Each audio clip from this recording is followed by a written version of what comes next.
ఇంట్లో కూర్చుని ఇంగ్లీష్ నేర్చుకోవాలనుకుంటున్నారా? అయితే వెంటనే మా స్పోకెన్ ఇంగ్లీష్ క్లాసెస్‌కి కాల్ చేయండి. నమస్తే రమగారు. నమస్తే జయ. రమగారు, అడపా చిరంజీవి గారి కథలు కొన్ని చెప్పుకుంటూ ఉన్నాం మనం. ఈరోజు ఇంకొకటి ఏదైనా చెప్పుకుందామండి. వజ్రాల దీవి చెప్తాం. రైట్. వజ్రాల దీవి అని పేరుతోటే ప్రింట్ అయింది ఈ బుక్. ఇదే మొదటి కథ ఆ పుస్తకంలో. దాంట్లో ఇంతకుముందు వేరే కథ చెప్పుకున్నాం కదా, వజ్రాల దీవి పేరుతోటి క్లాసిక్ బుక్స్ వాళ్ళు ప్రింట్ చేసిన కథ. ఇది ఒక 55-60 పేజీలు ఉంది. బుక్ చూపిస్తారా మాకు? చూపించనా? వజ్రాల దీవి, అడపా చిరంజీవి గారు. ఇప్పుడు నీ బుక్ ఫెయిర్ లో కనపడతాయి ఇవి.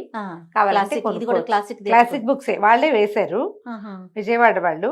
ఆ క్లాసిక్ బుక్స్ కి మనం ఆన్లైన్ నెంబర్ చూసుకొని ఫోన్ చేసి మాట్లాడినా మనకి పుస్తకాలు పంపిస్తారు, చదువుకోవచ్చు. నేను చాలా బ్రీఫ్ గా చెప్తా, తప్పకుండా. ఎలాబరేట్ గా చక్క తాపీగా చదువుకోవడానికి భాష బాగుంటుంది.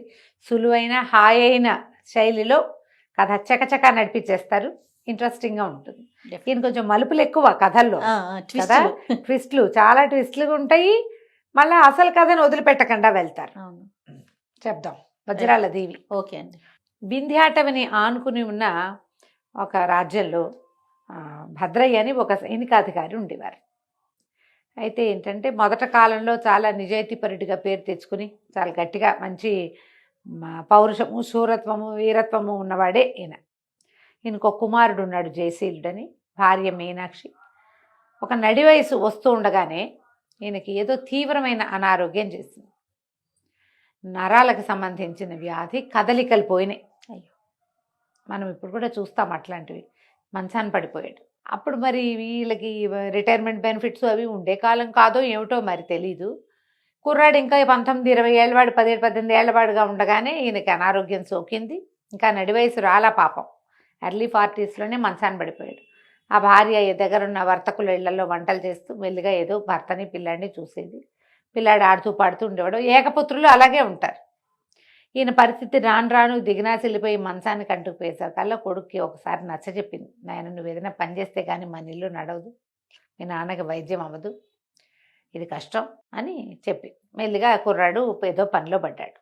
పనిలో పడితే వెతికి ఎట్లా కొట్లా వంటశాలలో సహాయం చేసే పనికి పూనుకున్నాడు. మరి ఏమొస్తాయి 20 ఏళ్ల పిల్లలకి పై పనులు సహాయం చేయటం. అయితే వీడికి ఫ్రెండ్స్ ఉన్నారు చాలామంది. వీళ్ళలో చిత్రముఖుడు అనేవాడు ఇతనికి క్లోజ్ ఫ్రెండ్. ఈ చిత్రముఖుడు, జయశీలుడు ఇద్దరు వంటశాలలో, రాజుగారి వంటశాలలో పనికి దిగారు. ఏదో చేసేవాళ్ళు ఇద్దరు చేరుకో పని. ఒకసారి ఏమైందంటే, పక్కనే అశ్వశాల ఉంటే ఒక గుర్రం మీద ఉన్న సైనికాధికారిని గుర్రం పడేసేసింది. పడేస్తే ఈ పిల్లాడు ఆయన్ని లేవదీసి ఆ గుర్రాన్ని లొంగదీశాడు. లొంగదీసేసరికల్లా ఆయన ఆశ్చర్యపోయాడు.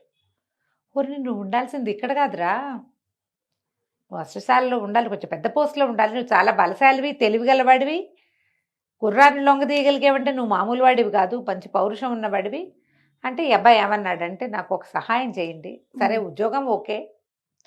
ఈ ప్రభుత్వానికి రాజుగారి వైద్యుడు ఒక ఆయన ఉన్నాడు, నారాయణాచార్యులని. ఈ తండ్రిని ఆ నారాయణాచార్యులకు చూపించాలనుకున్నారు.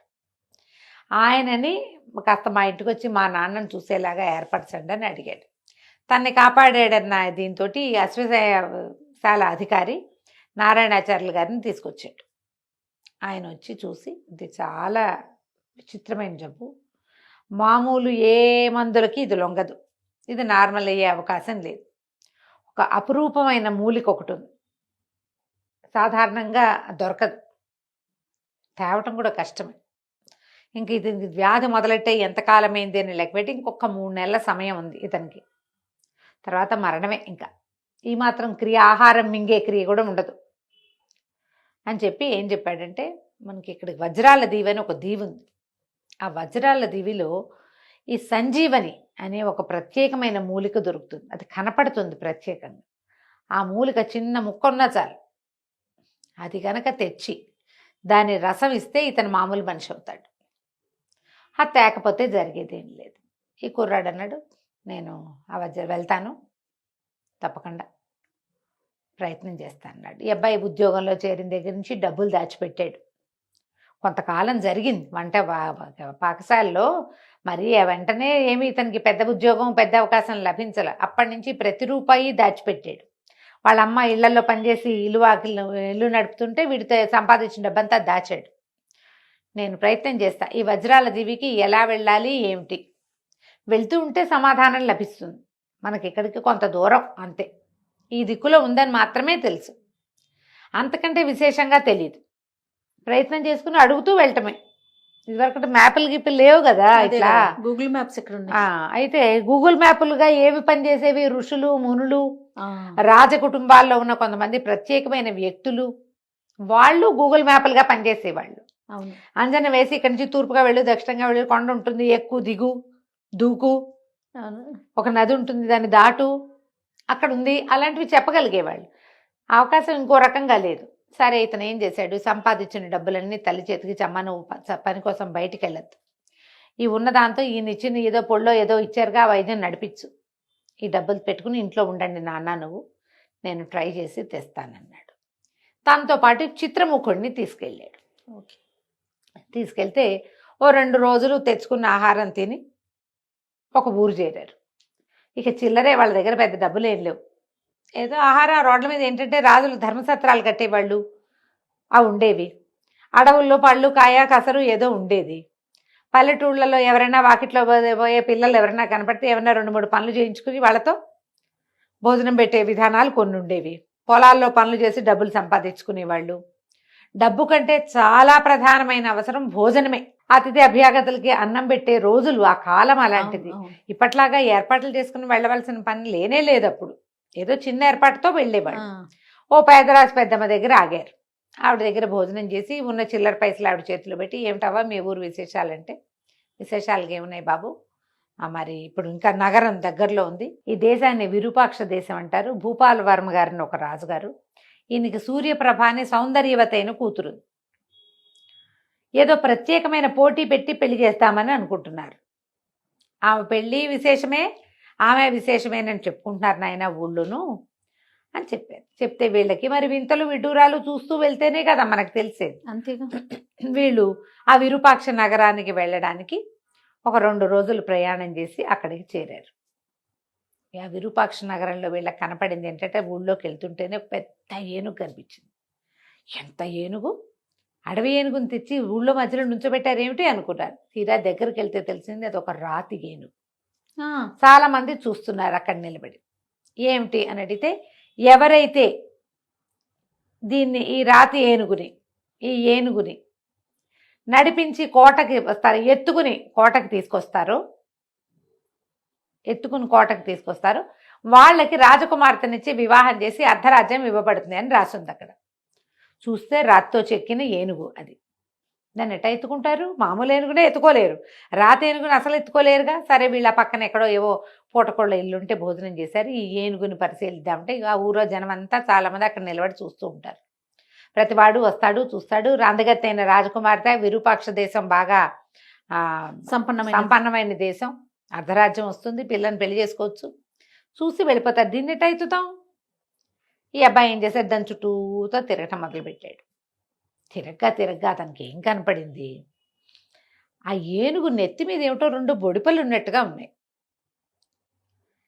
నెత్తి మీద ఎట్లా ఉంటాయి బొడిపలు? పోనీ రాద్దే చెక్కాడు అనుకో, ఏనుగుగా చెక్కాలి, మధ్యలో ఈ బొడిపలు ఎందుకు పెట్టాడా అని ఆ ఏనుగు గట్టు మీద ఎక్కడా అని అడిగాడు. కొంతమంది సైనికులు అక్కడ ఉన్నారు. పర్వాలేదు బాబు, మాయం మంత్రం వాడకూడదు అంతే, మంత్రాలతోటి కుదరదు, మంత్రవాదులు ఈ పనికి పనికిరారు, శక్తియుక్తులతోటే చేయాలి. సరే, ఏం చేశాడు, ఏనుగును ఒక గట్టు మీద నుంచోబెట్టారు. ఆ గట్టెక్కాడు. గట్టెక్కి దాన్ని ఇలా ముట్టుకునేసరికల్లా, పొట్ట కింద ముట్టుకునేసరికల్లా ఈ అబ్బాయికి బోలుగా తగిలింది. ఇదేంటి బోలుగా తగులుతోంది అని ఇంకోసారి కొట్టి చూస్తే వాడికి తెలిసింది అది రాతి ఏనుగు కాదు, చెక్క ఏనుగు, దారుశిల్పం అది. ఊరిని అనుకుని, ఇది ఎగరటానికి ఏర్పాటు చేశారు వీళ్ళ బొడిపలు అవేను అని చెప్పి, ఈ పోటీకి నేను సిద్ధంగా ఉన్నాను, నేను ఏనుగు మీద ఎక్కి దీన్ని తీసుకెళ్తానన్నాడు. అనగానే ఆశ్చర్యపోయారు. పైనుంచి 2 తాళ్ళు వేసి ఉన్నాయి, దాని మీద వేశారు. అబ్బాయి ఏనుగు ఎక్కాడు. చిత్రముఖుడిని కూడా వెనకాల ఎక్కించుకున్నాడు. ఈ 2 బొడిపల మీద మధ్యలో ఇంకా 2, 3, 4 చిన్న బొడిపలు కూడా ఉన్నాయి. ఒకటి దానికి పైకి ఇట్లా యారో మార్క్ వేసింది, రెండో దానికి కింద యారో మార్క్ వేసింది, మధ్యలో ఉన్న వాటికి ఇట్లా అడ్డంగా గీతలు గీస్తుంది. పైది ఆ బొడిప నొక్కితే పైకి లేస్తుంది, రెండో బడిప నొక్కితే కిందకు వెళ్తుంది. ఇది మధ్యలో నడుస్తుందని ఏం చేశాడు, ఈ ప్రజలందరూ చూస్తూ ఉండగానే ఆ పైకి యారో మార్క్ వేసి ఉన్నది నొక్కాడు. నొక్కటం ఏంటి, రై ఈమని లేచింది పైకి ఏనుగు. హాహా అని ఆశ్చర్యపోయింది, ఏనుగు ఎగురుతోంది అని. గాల్లోకి లేచిపోయింది అది. ఆ కోట ఎక్కడుంది, కనుచూపు మీరలో లేదు, అక్కడెక్కడో ఉంది, అక్కడ కోట ఉంది అని తెలుస్తోంది ఏమిటో. అదేం పక్కన లేదు, దగ్గర లేదు. అక్కడ దాకా ఏనుగుని నడిపించుకుంటూ తీసుకెళ్ళిపోయాడు. ఎగురుతోంది అది. అది ఎత్తుకురమ్మన్నారు కదా, ఎత్తుకొచ్చినట్టే. ఎప్పుడైతే కోట గుమ్మం దగ్గర ఆగాడో ఆ ప్రజలంతా జయ జయ ధ్వానాలు చేస్తున్నారు, ఏనుగు ఎగిరింది ఎగిరింది ఎగిరిందని. కోట తలుపు తీసేస్తే ఏనుగుని లోపల నడిపించుకుపోయాడు. రాజుగారు కూతురు ఆశ్చర్యపోయారు. ఓహో అన్నారు. అక్కడి నుంచి యువరాణి వచ్చి దండేసింది, పెళ్ళైపోయింది. అర్ధరాజ్యం. 2-3 రోజులు ఇక్కడే రెస్ట్ తీసుకున్నారు. నేను వేరే బృహత్కార పథకం మీద బయలుదేరాను అని చెప్పాడు. ఆ అమ్మాయితో పెద్ద చనువుగా లేడు అతను. మనం ఈ ప్రయత్నంలో ఏమవుతామో తెలియదు, వీళ్ళకి లేనిపోని ఆశలు పెట్టడం ఎందుకు అనుకున్నాడు. అయితే ఏమడిగాడంటే, ఇది తయారు చేసిన వాడు ఒక శిల్పి. ఈ ఏనుగుని తయారు చేసి ఈ సరికొత్త పోటీలో రాజకుమార్తెని తెలివైన వాడికే ఇవ్వాలన్న రాజుగారి సంకల్పానికి సహాయం చేసిన శిల్పిని అడిగాడు. ఇది నేను తీసుకెళ్తాను, దీన్ని ఎట్లా వాడాలి ఏంటి అని అడిగితే తీసుకెళ్ళమన్నారు. ఆయన ఏం చెప్పాడంటే, ఏనుగు బాగా చాలా దూరమే ఎగురుతుంది, ఎంత ఎత్తైనా వస్తుంది. అది ఎప్పుడైనా పాడైపోయేటప్పుడు దాన్ని అది విచిత్రమైన శబ్దాలు చేసి అటు ఇటు ఊగిపోతుంది. ఊగిపోయిందంటే దిగేసేయండి, దిగితే పేలిపోతుంది. మీరు పైన ఉంటే పేలుతుంది అది. అంత మటుకే ఆ మర పనిచేసేదంటే. ఇక సరేనని ఒప్పుకుని ఆ ఏనుగుని తీసుకుని ఈ చిత్రముఖుడు జయశీలుడు ఇద్దరు కలిసి వింధ్య పర్వతాల వైపు వీళ్ళని అడిగాడు, ఈ వజ్రాల దీవి ఏ వైపు ఉంది అంటే, సరే వీళ్ళు ఉన్నది వింధ్యాటవికి దగ్గరలో ఉన్నారు, అటు ఇక్కడి నుంచి ఉత్తర దిక్కుగా ప్రయాణం చేస్తే మీకు దొరుకుతుంది. ఇక ఆ దిక్కుగా ప్రయాణం చేశారు. చాలా దూరం వెళ్ళారు. వెళ్ళాక ఏనుగు కాస్త పగిలిపోయింది, అయిపోయింది దాని పని. దిగారు. ఈ చిత్రముఖుడు అన్నాడు, నీ పని బాగానే ఉంది, నీకు రాజకుమార్తె దొరికింది, అర్ధరాజ్యం దొరికింది, ఈ ఏనుగు నెక్కిచ్చావు, ఇది కానీ పగిలిపోయిందా పడైపోయిందా, నా పని అంతే, నాకేం దొరకలేదంటే, ఎందుకు దొరకలేదు, రాజకుమార్తె పక్కన ఒక అందమైన అమ్మాయి తిరుగుతుంది చూడు, ఆ అమ్మాయికి నువ్వు నచ్చావు చెప్పింది అమ్మాయి. యువరాణియే చెప్తుంది, సూర్యప్రభే చెప్పింది. ఆ పిల్ల పేరు ఏదో కోమలవల్లి లాంటి పేరు ఏదో చెప్పి రాశారు, కల్పవల్లి. సూరసేనుడని వీళ్ళకి సామంతుడు రాజు, నికుంభ రాజ్యానికి రాజు. తను అడవికి వేటకెళ్తూ రాజకుమార్తెని ఇక్కడ దింపెళ్ళాడు. ఆ రాజ్యానికి వాళ్ళకు కూడా ఒక్కతే కూతురు, నువ్వు ఆ అమ్మాయిని పెళ్లి చేసుకోవచ్చు చక్కగా. ఈ ప్రయత్నంలో సఫలమయ్యామంటే వెనక్కి తిరిగి వచ్చి నా రాజ్యం నాది, నీ రాజ్యం నీది, నికుంభ రాజ్యం నీకు వస్తుంది, విరూపాక్ష రాజ్యం నాకు వస్తుందని వాడికి ఆశ పెట్టాడు. ఆ రెండో వాడికి చిత్రముఖుడికి. ఇద్దరు కలిసి దిగారు. ఈ కాస్త ఏనుగు పేలిపోయింది. ఏనుగు పేలిపోతే ఒక చోట దిగారు. దిగితే అక్కడ ఒక ముని దొరికాడు వీళ్ళకి. ఆయన దగ్గరికి వెళ్ళి నమస్కారం చేసి, ఈ వజ్రాల దీవికి వెళ్ళాలి. ఎంత దూరం అంటే చాలా దూరం, మామూలుగా వెళ్ళటం కష్టం. అయితే ఇక్కడ ఒక కిటుకుంది. ఇక్కడ గండభేరుండ పక్షులు వస్తాయి ఈ పక్కన అడవిలోకి. ఈ గండభేరుండాలకి 2 ప్లేసులు, ఒకటి వజ్రాల దీవి, రెండోది ఈ అడవి. ఈ గండభేరుండాలు నిద్రిస్తాయి ఇక్కడికి వచ్చి. ఎప్పుడైతే అవి నిద్ర కోసం సాయంకాలం పూట వస్తాయో, రాత్రిపూట మీరు గనక వెళ్ళి వాటి కాళ్ళు పట్టుకుని కూర్చుంటే అవి మిమ్మల్ని వజ్రాల దీవిలో దింపుతాయి, ఇంకెక్కడికి వెళ్ళవు అవి. ఇదే మార్గం. ప్రయత్నం చేస్తారు కొంతమంది వజ్రాలు తెచ్చుకోవటానికి. వజ్రాల కంటే చాలా ముఖ్యమైనది మీరు వెళ్తున్న పని అనేసరికి అబ్బాయి సరే చూద్దాం అనుకున్నాడు. చిత్రముఖుడికి భయంగానే చాలా భయం వేస్తుంది. కానీ తను ఏం చేశాడు, అడవి తీగలు అవి పెట్టుకుని, చెరుకో పీడుబాకు పెట్టుకున్నారు, కత్తులు ఉన్నాయి వీళ్ళ దగ్గర. ఈ గండభేరుండాలు అట్లా నిద్రపోతాయి. గండభేరుండం అంటే అది ఎంత ఉంటుంది, దాదాపుగా ఒక 150 మంది మనుషులు పక్కపక్కన చేతులు చాపుకుని నిలబడితే ఎంత ఉంటుందో అంత ఉంటుంది అది, రెక్కలు చాపితే. అమ్మో. దాని మీద మనుషులు ఎక్కి కూర్చుంటే చీమలు ఎక్కినట్టు ఉంటుంది, దానికి ఏం తెలియదు. అది నిద్రలో ఉండగా దాని కాళ్ళ దగ్గరికి వెళ్ళిపోయారు ఇద్దరు. చెరుకో కాలు పట్టుకుని కూర్చుని తీగలు పెట్టి కట్టేసుకుని అలాగే నిద్రపోయారు. తెల్లవారేసరికల్లా రెక్కలు విదిలించేసరికి పై ప్రాణాలు పైన పోతున్నాయి, భయమే. కానీ ఏదో ఒక ప్రయత్నం చేసి వెళ్ళాలిగా, అంతేగా. ఇక అక్కడికి చేరారు. వజ్రాల దీవి నిండా వజ్రాలు, ఇంతరాయి అంతరాయి అన్ని వజ్రాలు. అసలు ఎంత విశేషంగా ఉందో అది. చిత్రముఖుడు బోల్డ్ నేర్చుకున్నాడు. కానీ ఎలా పట్టుకెళ్తాం ఇక్కడి నుంచి, మళ్ళీ వెనక్కి వెళ్ళే మార్గం ఏమిటో చూసుకోవాలి. బ్యాకప్ ప్లాన్ ఏం లేదు అక్కడ, ఏ ప్లాను లేదు. అలా మెల్లిగా వెళ్తున్నాడు. నీలం రంగు పళ్ళు మాత్రం తినబోకండి అని చెప్పాడు ఈయన. బ్లూ కలర్లో కనపడ్డ పండు ముట్టుకోవద్దు, మీరు నీలం పండు తింటే లేడిగానో బల్లుకంగానో జంతువుగా మారిపోతారు. స్మృతి ఉంటుంది, మామూలుగా ఇది ఉంటుంది, కానీ మీరు మామూలుగా మారలేరు. ఇప్పట్లో ఆ అవకాశం రాదు, చాలా కొద్దిమంది రేర్గా వస్తుంది. మీకు వస్తుందో రాదో తెలీదు. బ్లూ కలర్ పళ్ళు మాత్రం తినకండి. సరే వీళ్ళు వెళ్ళి ఇద్దరు అంతా వెతుకుతూ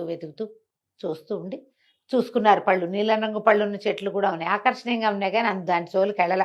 ఎర్రపళ్ళు కోసుకుని తింటుంటే ఒక లేడి వచ్చింది వీళ్ళ దగ్గరికి. మీరు తిన్నాక నాకు కూడా మిగిలితే పెడతారా అని అడుగుతోంది. అది ఆశ్చర్యపోయింది, మానవ భాషలో మాట్లాడుతోంది అని చెప్పి సంతోషించి దాని నోటికి పండు అందించగానే ఆ పండు తినేసరికి అలా లేడి కాస్త డింగమని ఒక రాజకుమారుడుగా రాజుడుగా మారిపోయింది, రాజవీరుడుగా. వీళ్ళు ఆశ్చర్యపోయారు. మీరెవరండి అన్నారు. నేను నికుంభ దేశానికి రాజుని, నా పేరు సూరసేనుడు అన్నాడు. ఓ, వీళ్ళు ఆశ్చర్యపోయారు. అదేంటి, ఎక్కడ నికుంభ దేశం, మీరు ఇక్కడికి ఎందుకు వచ్చారు, మీరు అడవికి వెళ్ళారని చెప్పారే వాళ్ళు. వీళ్ళమ్మాయే అక్కడ ఉన్న రెండో రాజకుమార్తె అంటే నాకు తెలీదు, నేను అడవిలోకే వెళ్ళాను, చాలా పెద్ద సుడిగాలు వచ్చింది, నేను అటు ఇటు పడిపోయాను, పడిపోతూ ఏదో చేతుకు దొరికితే పట్టుకున్నా, తీరా అదేమో గండభేరుండ పక్షి అయింది, నేను ఇక్కడ పడ్డాను వచ్చి, ఆకలిస్తోందని పళ్ళు తినేసరికల్లా నేను ఇలా మారిపోయాను. ఓకే, మాట్లాడడానికి ఎవరు లేరు ఇక్కడ, మాటలు ఉన్నాయి మామూలుగా, నాలో నేనే మాట్లాడుకుంటున్నాను 2 రోజుల నుంచి, నెల అయింది అప్పటికి మాట్లాడుకుంటున్నాను, మనుషులు దాని కనబడ్డారు కదా అని మాట్లాడడానికి వచ్చాను, వీళ్ళ చేతి ఫుడ్ తినేసరికి అది మామూలు అయిపోయింది. అక్కడి నుంచి మీ అమ్మాయిని కూడా మేము చూసాం, నేను ఫలానా రాజా విరూపాక్ష రాజుగారి అల్లుడిని, ఇగో మీ కాబోయే అల్లుడు వీడే, మీ అమ్మాయి వీడిని ప్రేమించిందంటే ఇచ్చి ఈ అబ్బాయి నాకు నచ్చలేదు అన్నట్ట. వీడు కొంచెం బొద్దుగా ఉన్నాడు, నచ్చకపోయినా సరే ఇది తప్పదు కదా. అక్కడి నుంచి ముగ్గురు కలిసి తిరగటం మొదలుపెట్టారు. వీళ్ళకి ఏమిటా ప్రత్యేకమైన మూలిక దొరకాలి, దానికోసమే వెతుకుతున్నారు. అంతా నడిచి అన్ని పక్కలా చూస్తున్నారు. ఆ మూలిక ఎలా ఉంటుందో తెలీదు, కంటిని ఆకర్షిస్తుందని మాత్రమే చెప్పబడింది. వీళ్ళకి వెళ్ళగా ఒక ఒంటికన్ను రాక్షసుడు ఒకడు కనపడ్డాడు. ఆ రాక్షసుడితో యుద్ధం చేశారు.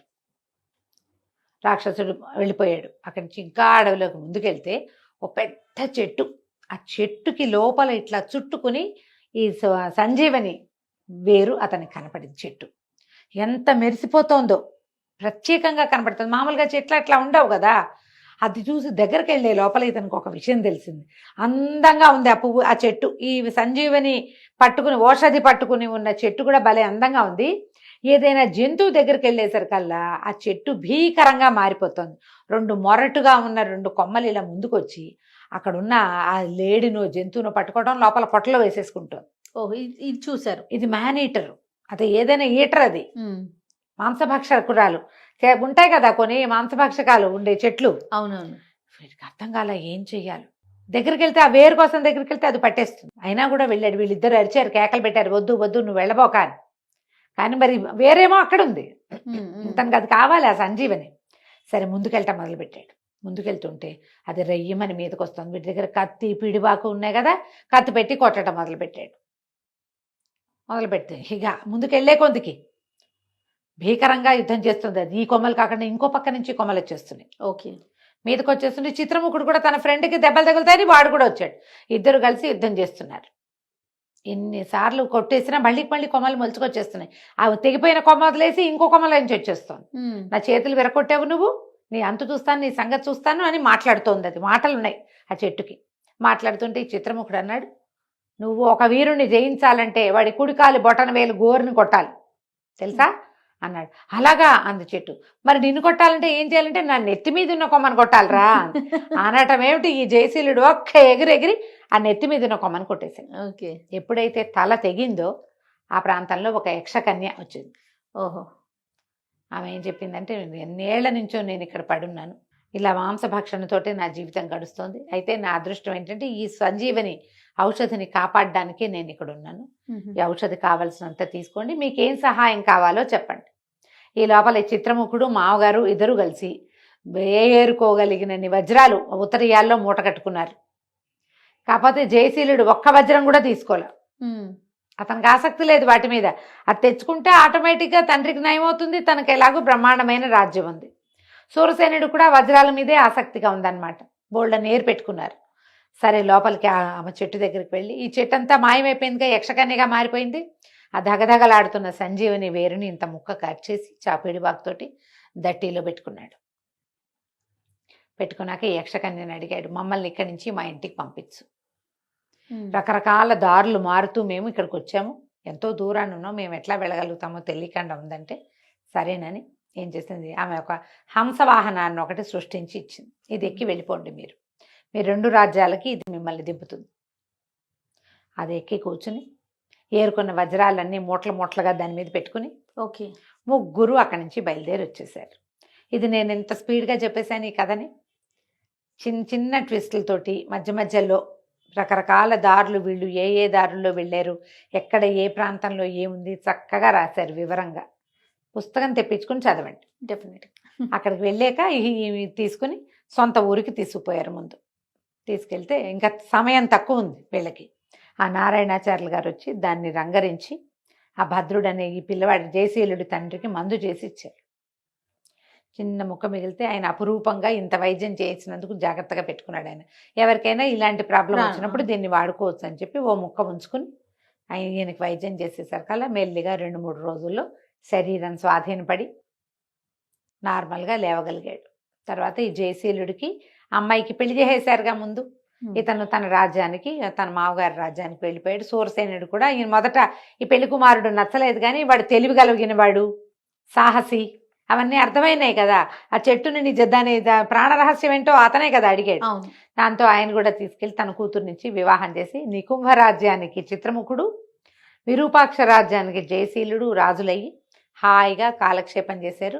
ఆ వజ్రాల దేవి నుంచి తీసుకున్న వజ్రాలు ఏం చేసావురా అని అడిగితే అన్నీ మా మామగారు తీసేసుకున్నారు, పిల్లనిచ్చాను, రాజ్యాన్ని ఇచ్చాను, నీకెందుకు అని ఏం చేస్తున్నాడు, కాగా రాళ్లతో అచ్చంగాయలు ఆడుకుంటున్నాడు అనమాట. ఆయన ఏమో ఆయనే ఉంచుకున్నాడు. అదే. అయితే వీళ్ళు ఏం చేశారంటే, కొన్ని చిత్రముఖుడు తను ఇంత దూరం తీసుకెళ్ళాడు కాబట్టి స్నేహితుడి తల్లికి, భార్యకి కొన్ని ఇచ్చాడు వజ్రాలు.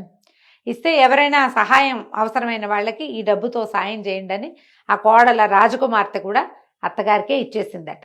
వాళ్ళు మాత్రం తమ రాజ్యంలోనే ఉండిపోయారు. జయశీలుడు తన మామగారి రాజ్యానికి వచ్చి రాజ్యాన్ని కాపాడుతూ ఉన్నాడు. కథ కంచికి మనం ఇంటికి. చాలా చాలా బాగుంది రమ్మ గారు. నమస్తే. నమస్తే.